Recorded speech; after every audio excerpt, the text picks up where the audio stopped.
आज की कहानी है दोस्तों, प्रिया और जादुई चिड़िया।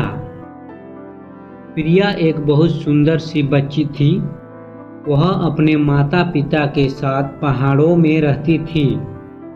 प्रिया के पिता भेड़ बकरियों को चराने के लिए ले जाते थे। शाम तक वे उन्हें वापस लाते थे।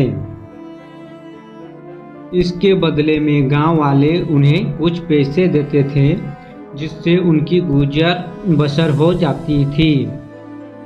एक दिन प्रिया ने अपने पिता से जिद की कि वह भी पहाड़ पर चढ़ेगी। उसके पिता ने प्रिया की बात मान ली, लेकिन उससे कहा, बेटी मैं तुम्हें ले तो जाऊंगा, लेकिन तुझे मुझसे वादा करना होगा कि तू अकेली इधर उधर नहीं जाएगी। प्रिया मान जाती है। प्रिया के पिता उसे गोद में उठा कर दूसरे हाथ में लाठी लेकर भेड़ों के साथ पहाड़ों पर चढ़ने लगते हैं। पहाड़ पर पहुंचकर वे थक जाते हैं तो पहाड़ों के पीछे एक बड़ा सा हरी घर का मैदान था। सारी भेड़ वहीं घास खा रही थी। प्रिया को उसके पिता ने कहा, बेटी यहीं मैदान में तुम भी खेल लो, कहीं दूर मत जाना, मैं कुछ ही देर आराम कर लूं। प्रिया ने देखा वहां पर बहुत से फूलों के पौधे थे, जिनमें सुंदर सुंदर फूल लगे थे। प्रिया वहां से फूल तोड़ने लगी। तभी उसे कुछ आवाज सुनाई दी, हमें बचा लो, हमें बचा लो। यह आवाज़ सुनकर प्रिया डर गई।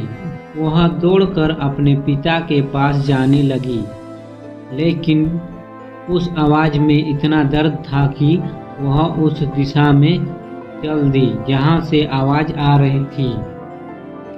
वहीं पास ही में प्रिया ने देखा एक छोटी सी सफ़ेद कपड़े की पोटली पड़ी थी। वह पोटली के पास गई तो पोटली हिलने लगी। उसमें से आवाज़ आ रही थी, हमें आज़ाद कर दो, हमें बचा लो। प्रिया ने डरते डरते पोटली खोली। पोटली अभी पूरी खुली भी नहीं थी कि उसमें से 3-4 रंग बिरंगी चिड़िया उड़कर बाहर आ गई। प्रिया डर गई, लेकिन उनमें से एक चिड़िया ने प्रिया के सामने आकर कहा, डरो नहीं, हमें तुमने नुकसान नहीं पहुंचाएंगे।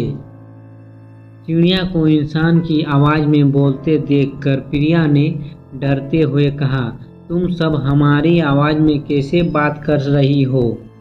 एक नीली चिड़िया ने कहा, हम दूर देश की राजकुमारियाँ थी। एक जादूगर ने हमें यहाँ कैद कर रखा था। हमारे पिता से उसने हमें छोड़ने के बदले राज मांग लिया। राज लेने के बाद भी उसने हमें नहीं छोड़ा। प्रिया ने पूछा, लेकिन अब क्या होगा? तुम वापस अपने असली रूप में कैसे आओगी? यह सुनकर एक चिड़िया ने बताया, इस पोटली को अगर तुम तोड़ दो तो जादूगर का जादू खत्म हो जाएगा और हम असली रूप में आ जाएंगे।